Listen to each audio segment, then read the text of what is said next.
Correct முண்டை ஒன்ன போட்டு கொள்ளணும். இப்போ முதல்லவா 7 சாபமா பிறந்திருக்கு. ரொம்ப வருத்தத்தில் சொல்றீங்க.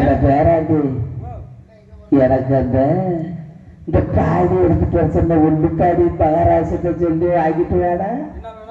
உள்ளுப்பாடி இந்த 2 காலை கமங்கல்லு ஆசையா இருக்குது. உள்பாடி வேணுமா? மரபு இந்த வயசுல நீ போட்டான்னா போடலன்னா ஆசை பிடிச்சதுக்கு எனக்கு ஒரு ஆசை வராட்டி. உனக்கு இந்த வயசு ஆக போற வயசுல உனக்கு பாடி போட ஆசை. உன்னை பார்க்க போதெல்லாம் பிடிச்ச ஆசை வந்து எனக்கு அப்படியே ஊருக்குறா. ஊருதா வார ஏறு உனக்கு. நம்ம முதல்ல உன்னை கட்டி உள்ள போடுறவா வந்துறியாரு. ஒரு சந்தோஷமான செய்திங்க. திரும்ப 3 குழந்தை பெண்கள் வந்திருக்காங்க. 4 பெண் குழந்தை பிறந்தாலும் 3ஆம் பிரசவத்திலும் 3 பெண் குழந்தை. அப்படி என்றால் 7 பெண் குழந்தை பிறந்திருக்கிறது நிர்வகிக்கின்றார். மந்திரியார் அந்த அழகுமலையா அரியாமக்காரன் எனக்கு 7 பெண் குழந்தை செல்வத்தை கொடுத்திருக்கின்றார்.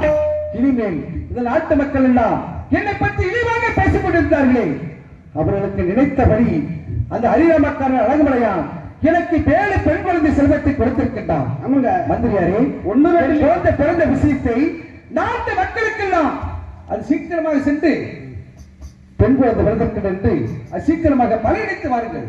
அப்படிங்களா மகாராஜா? சொல்லலாம் சொன்னா என்ன ஆகும்? ஏன்னாங்க இதுக்கு வீடு பிறந்த குழந்தைலாம் வந்து பிறந்த ஆமா இந்த 7 புள்ள பிறந்தவங்க எல்லாரும் கண்டு போடுவாங்க. அப்படியா? பாதுகாப்பா அரண்மனையை வச்சு வளர்க்கலாமே. சொல்லிக்க கூடாதா? நாட்டு மக்களுக்கெல்லாம் இதை தெரிவித்தால் என் குழந்தைக்கு ஓய்வு வந்துவிடும், இருந்துவிட எழுந்திருக்கின்றார். அப்படி என்றால் நாட்டு மக்களுக்கு எல்லாம் கூறக்கூடாது. அந்த ஒரு நந்தபுரம் அமைத்து அரண்மனை அமைத்து 7 பெண் குழந்தையும் சீரி சிறப்புமாக வளர்க்க வேண்டும். அப்படியே மகாராஜா, எனக்கு அரியாமக்காரன் அழகுமலையான் 7 பெண் குழந்தை கொடுத்திருக்கின்றான். ஆண்டவா பரமேஸ்வரா, அரியாமக்காரனே, உன்னையே தஞ்சமிட்டு இருந்த எனக்கு இப்படி ஒரு செல்வத்தை கொடுத்திருக்கின்றார்கள். இதற்கு நன்றியே இல்லைப்பா. அப்படியா?